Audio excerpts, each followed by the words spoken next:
À la une de l'actualité ce mercredi, la prorogation de 12 jours de la période de révision de la liste électorale. Initialement prévue pour prendre fin hier 30 juin, l'opération se poursuit donc ce 1er juillet jusqu'au 12 prochain. Mesure évoquée ce mercredi au palais présidentiel lors du traditionnel Conseil des ministres.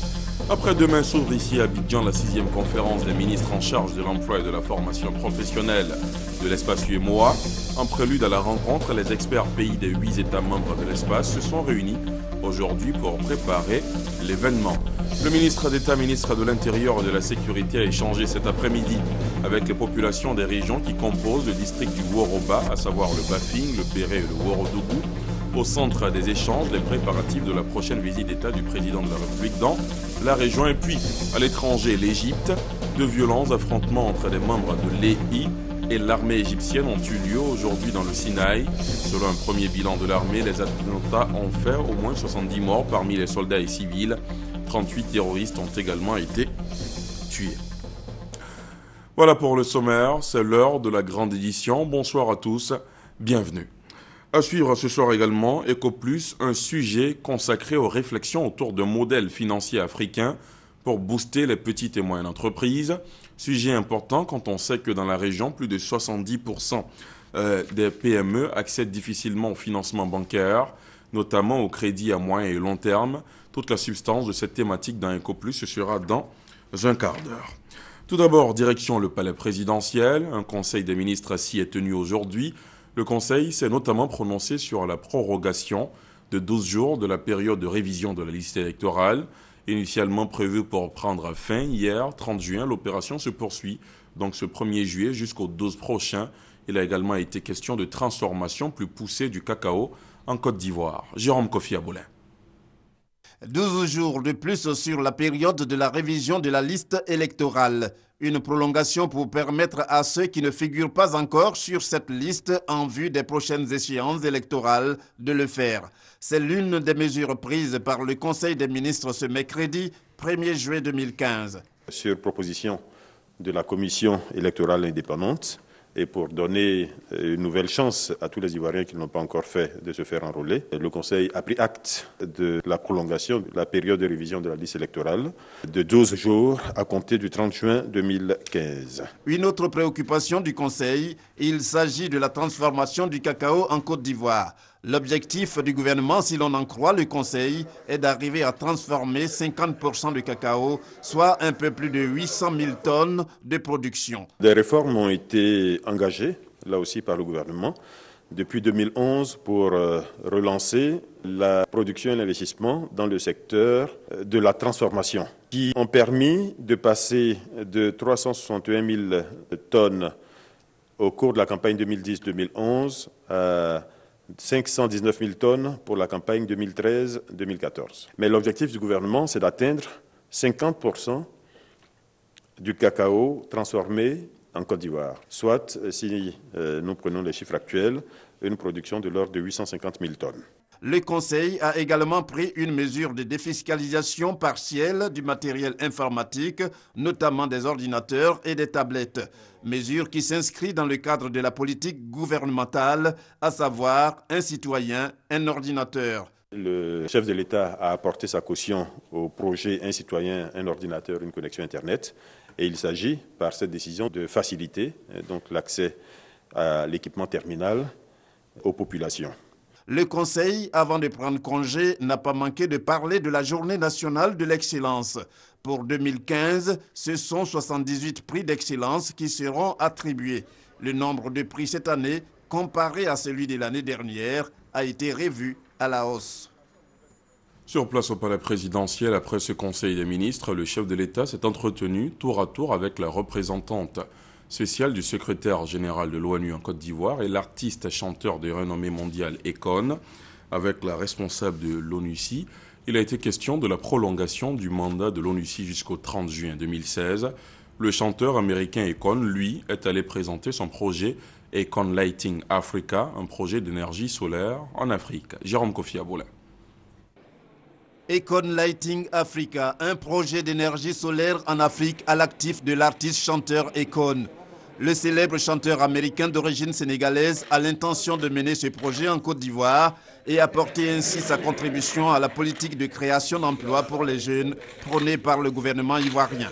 C'est tout le sens des échanges qu'il a eu ce mercredi avec le président de la République, Alassane Ouattara. Je suis là aujourd'hui, j'ai été reçu par le président de la République pour parler de notre projet Econ Lighting Africa qui vise à travailler sur l'énergie solaire ici en Afrique. On voulait l'amener ici en Côte d'Ivoire et je remercie le président de nous avoir accueillis, mais aussi de nous donner le support nécessaire pour pouvoir amener ça ici en Côte d'Ivoire et surtout essayer de créer de l'emploi aussi pour la jeunesse ici. Avant le chanteur américain, le président de la République a reçu la représentante spéciale du secrétaire général de l'ONU en Côte d'Ivoire. Au centre des échanges, la résolution 2226 du Conseil de sécurité de l'ONU du 25 juin 2015. Laquelle résolution prolonge le mandat de l'ONUCI jusqu'au 30 juin 2016. J'ai informé le président de la République de l'adoption de la résolution 2226 par le Conseil de sécurité le 25 juin dernier, résolution qui prolonge le mandat de l'ONUCI jusqu'au 30 juin 2016. J'ai aussi évoqué avec Monsieur le Président de la République le contenu du mandat de l'ONUCI. C'est un mandat qui repose toujours sur la protection des civils. Il nous est aussi demandé d'accompagner les autorités ivoiriennes dans la finalisation du processus de DDR, dans la réforme du secteur de sécurité, dans le renforcement des droits de l'homme et aussi dans tout ce qui concerne l'accompagnement pour les élections. Pour sa part, le président de la République a remercié la représentante spéciale du secrétaire général de l'ONU en Côte d'Ivoire et l'a encouragée pour toutes les démarches de paix qu'elle mène auprès de la classe politique ivoirienne. Je voulais vous remercier pour toutes les démarches que vous effectuez au niveau de la classe politique. Ceci a permis de reprendre le dialogue avec l'opposition et ce dialogue continue. Je pense que cela est une excellente chose pour avoir le maximum de concertation avant les échéances de l'élection présidentielle du 25 octobre prochain. Et comme je vous l'ai dit tout à l'heure, nous vous encourageons à continuer dans cette voie. Pour terminer, le président de la République a aussi indiqué à son hôte être déterminé à tout mettre en œuvre pour le maintien de la cohésion sociale à travers le dialogue politique avec les partis d'opposition. Ce soir également, ce retour en images sur la cérémonie d'installation d'une turbine à vapeur sur le site de la centrale thermique d'Azito à Yopougon, un tournant décisif qui marque la volonté de la Côte d'Ivoire d'accroître sa capacité de production d'énergie électrique de 139 MW. C'est le président de la République en personne qui a procédé hier à cette inauguration. Le point avec Viviane Haïm. Produire de l'électricité en abondance pour permettre le développement de l'industrie et pour offrir au plus grand nombre de ses compatriotes la chance de bénéficier des avantages de cette importante énergie, l'objectif fixé par le président de la République, Alassane Ouattara, faire passer la production nationale d'électricité d'ici 2020 à 4000 MW. L'inauguration ce mardi après-midi à Yopougon de la 3e unité de production d'électricité de la centrale thermique d'Azito par le président de la République, Alassane Ouattara, est une étape importante vers l'atteinte de cet objectif, ainsi que l'a souligné le ministre du Pétrole et de l'Énergie, Adama Tounkara. Avec la mise en service de ces turbines, la capacité installée atteindra 1772 MW. Nous poursuivrons ainsi la politique de maîtrise d'énergie voulue par M. le Président de la République à travers notamment la centrale thermique de Cyprel, dont la mise en service de la turbine à vapeur de 110 MW interviendra en décembre 2015. L'accroissement de la capacité de production se poursuivra avec la centrale thermique de Bassam, 220 MW en 2016, le barrage hydroélectrique de Soubré de 275 MW en 2017. Le gouvernement travaille également sur plusieurs autres projets qui devraient lui permettre d'atteindre l'objectif que le président de la République ne cesse de me rappeler 4000 MW en 2020. Cette troisième unité de production qui permet aujourd'hui à la centrale thermique d'Azito d'accroître fortement sa capacité de production d'électricité qui passe désormais de 290 MW à 430 MW offre aussi un second avantage et non des moindres. En effet, grâce à cette technologie de pointe, elle permettra de produire de l'électricité à faible coût. La capacité installée de la centrale augmente de près de 50%. Sans entraîner de consommation supplémentaire de gaz naturel qui nous coûte 44 milliards de francs par an. Des économies qui, à la longue, vont permettre la réduction du coût de consommation de l'électricité. Cette troisième unité de production est le produit d'un partenariat public-privé. Le représentant des bailleurs de fonds, en exprimant sa satisfaction pour la réussite du projet, a dit la disponibilité des bailleurs de fonds à accompagner la Côte d'Ivoire dans ses projets futurs. Après le pari déjà gagné de l'eau pour tous, place à présent au pari de l'électricité pour tous. Le président de la République, Alassane Ouattara, a exprimé sa satisfaction de voir le départ de la concrétisation de ce vaste projet social. Vous voyez, on a encore un peu plus d'électricité, je dirais beaucoup plus d'électricité, de grande qualité, avec la même production de gaz. C'est une nouvelle technologie et donc nos compatriotes savent que nous sommes préoccupés de faire en sorte que les coupures d'électricité deviennent rares et que la qualité de l'électricité soit la meilleure possible. C'est une belle réalisation et j'en suis très fier et je félicite le Premier ministre et le ministre de l'Énergie et tout le gouvernement. L'inauguration de la phase 3 de la centrale thermique d'Azito marque ainsi le démarrage. Après-demain s'ouvre ici à Abidjan la 6e conférence des ministres en charge de l'emploi et de la formation professionnelle de l'espace UEMOA. En prélude à cette rencontre, les experts pays des 8 États membres de l'espace se sont réunis aujourd'hui pour préparer l'événement. L'enjeu est de faire de l'emploi et de la formation professionnelle une priorité pour les gouvernements. Michel Digré. Passer à la vitesse supérieure en ce qui concerne le traitement des questions liées à l'emploi et à la formation professionnelle, c'est le défi que veulent relever les ministres en charge de ce secteur dans l'espace UEMOA. Avant la conférence de haut niveau qui se tiendra ce vendredi, les experts sont en conclave pour les travaux préparatoires. Le ministre Sidi Touré a dévoilé aux participants un pan de ce qui se fait en Côte d'Ivoire pour juguler le chômage à travers le guichet unique de l'emploi. L'agence Emploi Jeunes entend transformer les emplois précaires en emplois décents, prendre en compte un volume plus important de jeunes au niveau des projets d'insertion, promouvoir davantage l'entrepreneuriat et l'auto-emploi. Le représentant du président de la commission de l'UEMOA est revenu sur les enjeux des actions engagées par les États de l'UEMOA pour un traitement concerté des questions liées à l'emploi dans l'espace sous-régional. La commission de l'UEMOA se réjouit particulièrement des avancées réalisées dans la conception et la mutualisation de l'ingénierie des métiers porteurs élaborés par chacun des pays et dans la mise en place d'un dispositif de collecte et de publication de données comparables sur l'emploi et la formation professionnelle dans les pays membres. C'est en 2010 à Bamako que les ministres en charge de l'emploi et de la formation professionnelle de l'espace UEMOA ont mis en place ce cadre de concertation de haut niveau.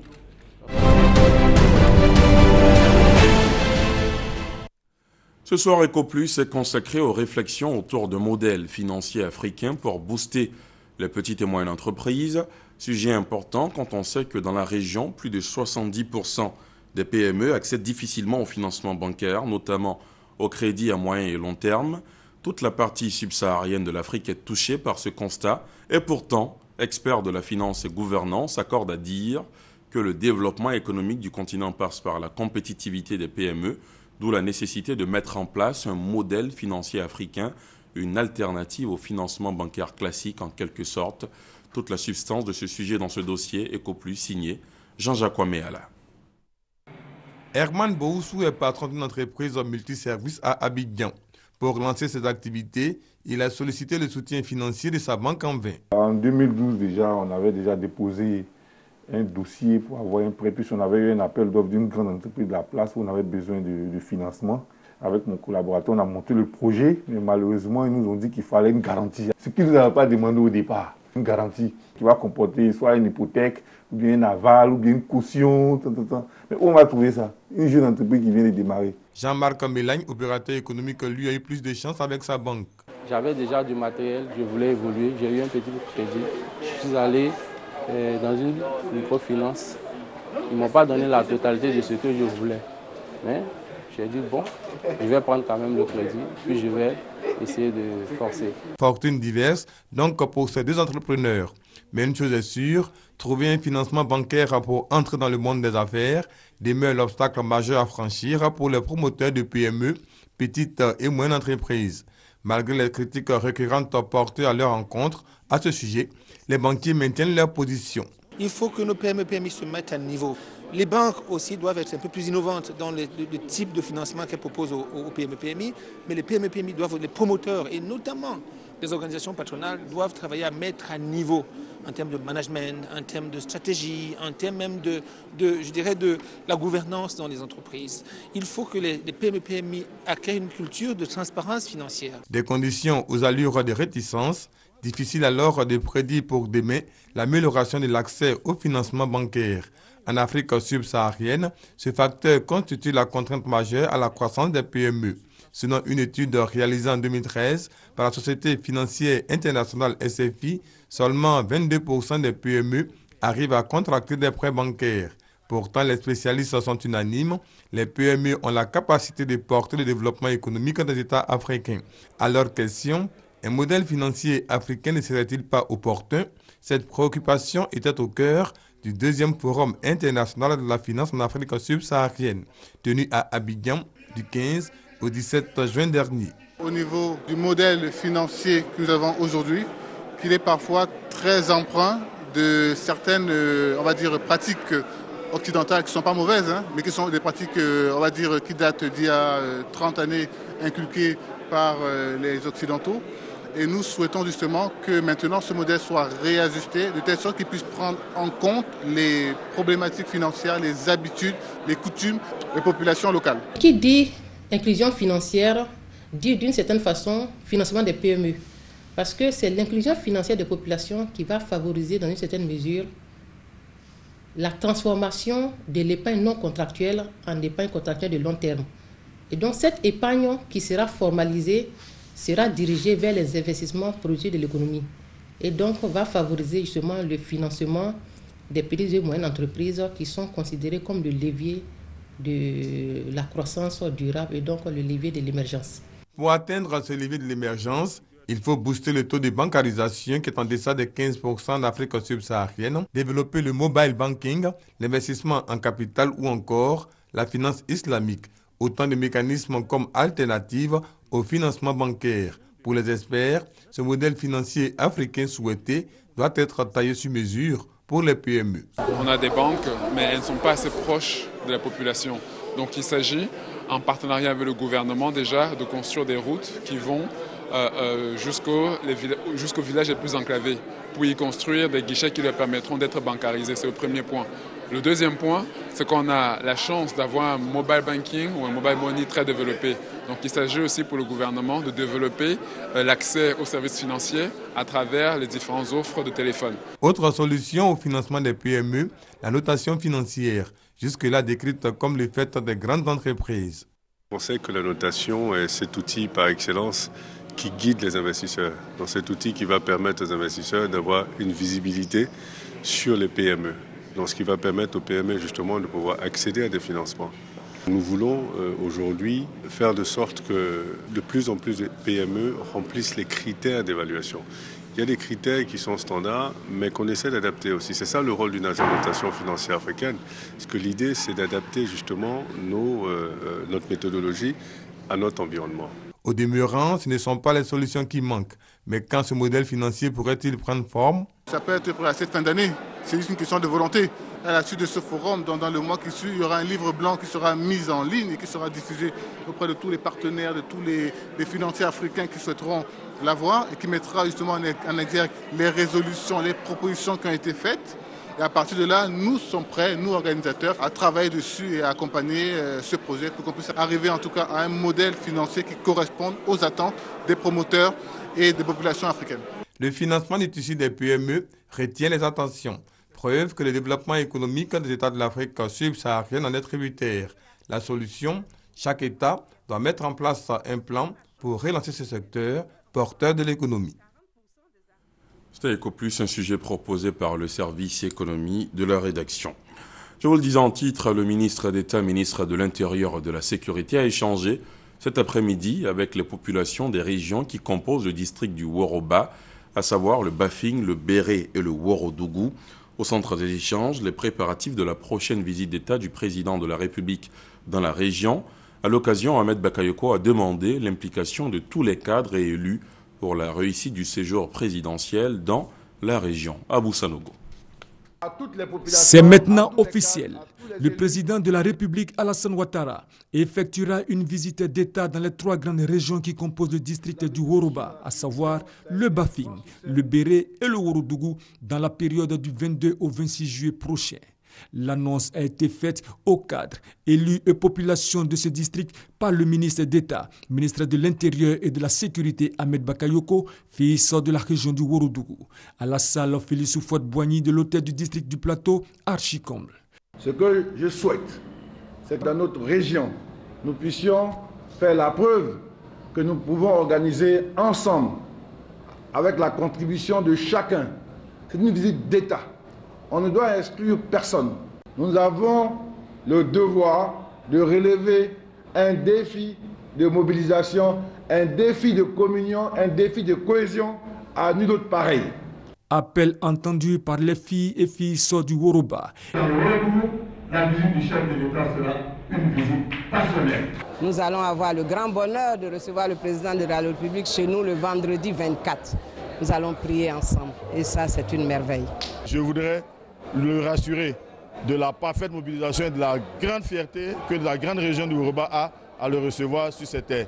Les filles et les fils du Bafing sont très heureux de recevoir le président, surtout que la première étape se fera chez nous. Nous allons aller sur le terrain, nous allons aller dans les campements, dans les villages, dans tous les départements pour mobiliser.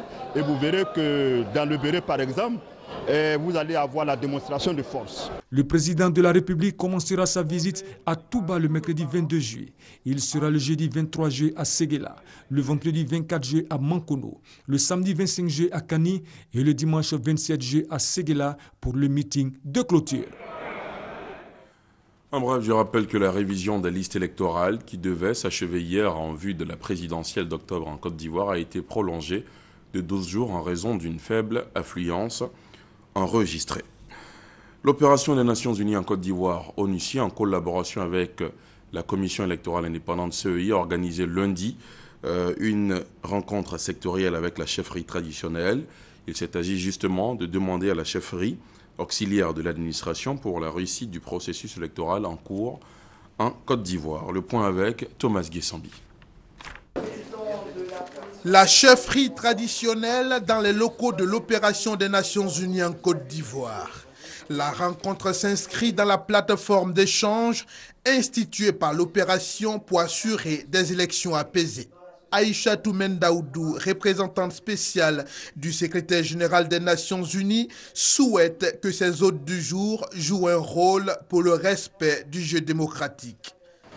La chefferie traditionnelle doit plus que jamais jouer son rôle afin que le jeu démocratique soit respecté, notamment en encourageant les populations à développer un comportement citoyen, car le rendez-vous historique qui attend la Côte d'Ivoire à travers les élections d'octobre doit être organisé et amorcé dans la paix avec votre soutien.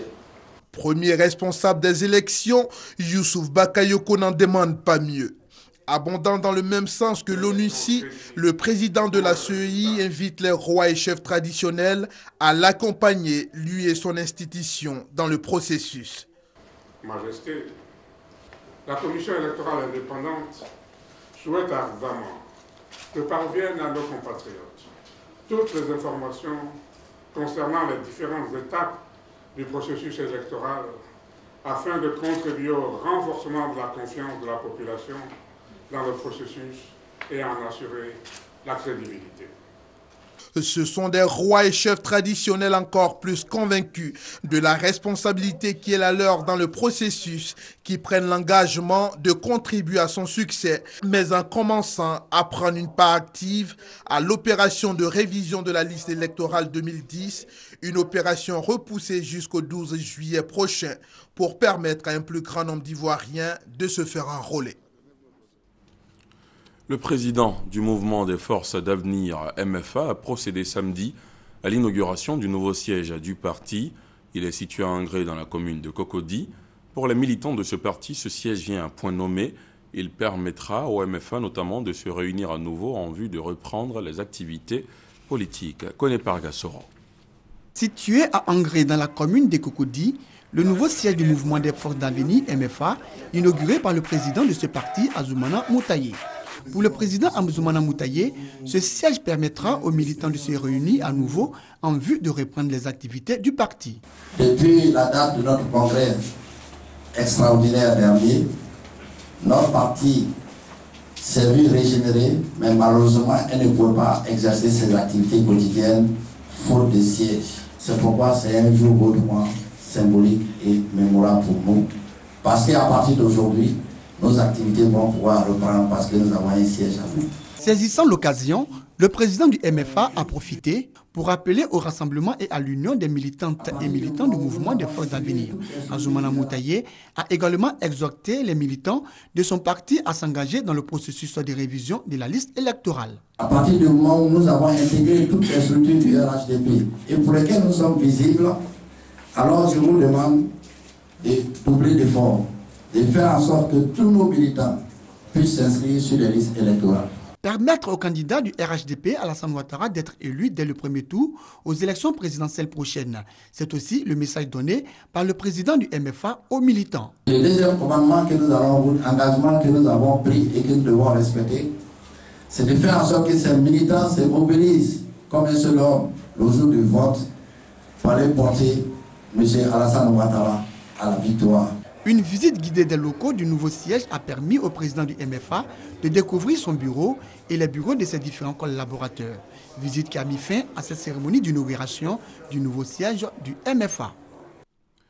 Et ces images du président français François Hollande qui a visité hier le stand de la Côte d'Ivoire, présente à Paris à la faveur du 6e Forum international des collectivités qui a mobilisé au Palais des Congrès plus de 1500 élus locaux venus du monde entier, en présence de la délégation ivoirienne composée de plusieurs maires et présidents de conseils régionaux, du gouverneur du district d'Abidjan, Robert Begré-Mambé. Le président Hollande a noté ceci dans le livre d'or que vous avez vu à l'instant, à la Côte d'Ivoire, qui est un exemple de ce que l'Afrique peut réussir pour le développement.